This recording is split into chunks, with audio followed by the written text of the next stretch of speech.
sila ang mauna at ikaw ang sumunod para matigil na at hindi na paulit-ulit ang kahirapan sa ating bayan. Sabi niya, makinig tayo kay Pastor Apollo Kibuloy dahil siya ang araw-araw nagbabasa ng Bible. Siya ang nakakaalam by heart kung ano ang salita ng Diyos, anong words of God. Sabi niya sa akin,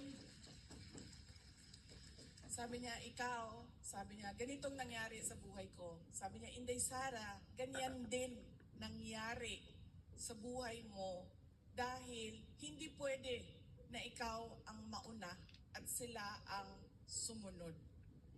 Dahil wala ng katapusan. Dapat sila ang mauna at ikaw ang sumunod